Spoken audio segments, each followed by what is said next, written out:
বিসমিল্লাহির রহমানির রহিম। সম্মানিত 18তম নিবন্ধন ফল প্রত্যাশী হুব শিক্ষক স্যারদের শুরুতেই সালাম, আদাব ও শুভেচ্ছা। আশা করি আপনারা সবাই ভালো আছেন। শুরুতেই হুব শিক্ষক স্যারদের অনুরোধ, দয়া করে স্যাররা আপনারা যারা আমার চ্যানেলটি এখনও সাবস্ক্রাইব করেননি, দয়া করে আপনারা সাবস্ক্রাইব করবেন এবং লাইক, কমেন্ট, শেয়ার করবেন।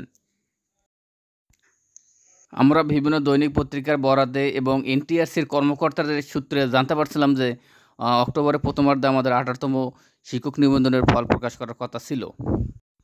আমরা প্রায় 3.5 লক্ষ পরীক্ষার্থী 18তম শিক্ষক নিবন্ধনের লিখিত পরীক্ষার ফলের জন্য অধীর আগ্রহ নিয়ে অপেক্ষা করে আছি। যতদিন রেজাল্ট হচ্ছে না ততদিন আমরা একটা মানসিক চাপের মধ্যে দিয়ে যাব। আমাদের বার্তা একটা নিউজ করেছিল, যেখানে সচিব স্যার বলেছিল, তাকে প্রশ্ন করা হয়েছিল যে 18তম শিক্ষক নিবন্ধন লিখিত পরীক্ষার ফল কবে নাগাদ প্রকাশ করা হবে। তখন সচিব স্যার বলছিল ফিক্সড ডেট করা মুশকিল, ফিক্সড ডেট বলা মুশকিল, কারণ এগুলো অনেক বিষয়ের উপর নির্ভর করে।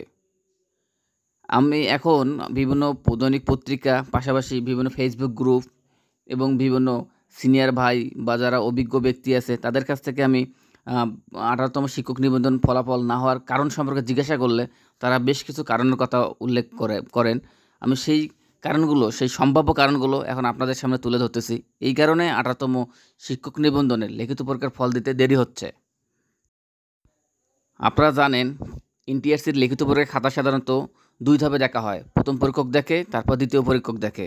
যদি দ্বিতীয় পরীক্ষক আর প্রথম পরীক্ষক মার্কের তেমন পার্থক্য না থাকে তাহলে কোনো সমস্যা নেই, কিন্তু আবার তৃতীয় পরীক্ষকের কাছে খাতা যায়।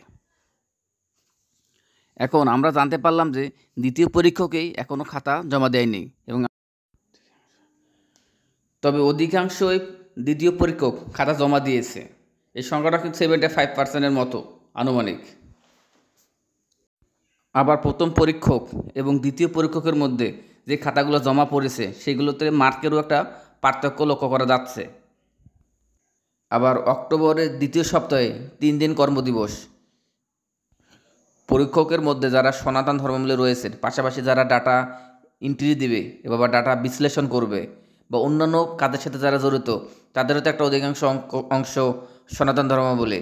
আবার তাদের পূজা শুরু হবে আপনাদের মঙ্গলবার থেকে, তাদের কেনাকাটা থেকে শুরু করে অনেক কাজ রয়েছে। এই কারণেও একটা সমস্যা তৈরি হয়েছে।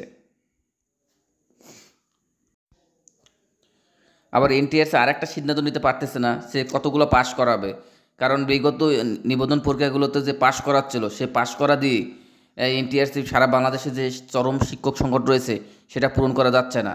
এখন এনটিআরসি চিন্তা করতেছে কীভাবে বেশি সংখ্যক পাশ করানো যায়।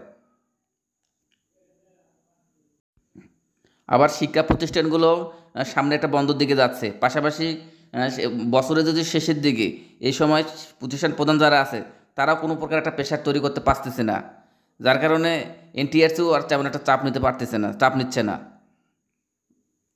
আন্দোলনেরও একটা সংখ্যা আছে, যেমন 1 থেকে 12তম নিবন্ধনধারী আন্দোলন করতেছে।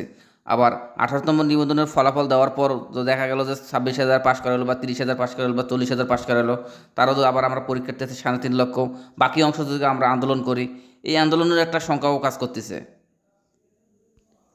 আমি আপনাদের সম্ভাব্য কারণগুলো জানাইলাম।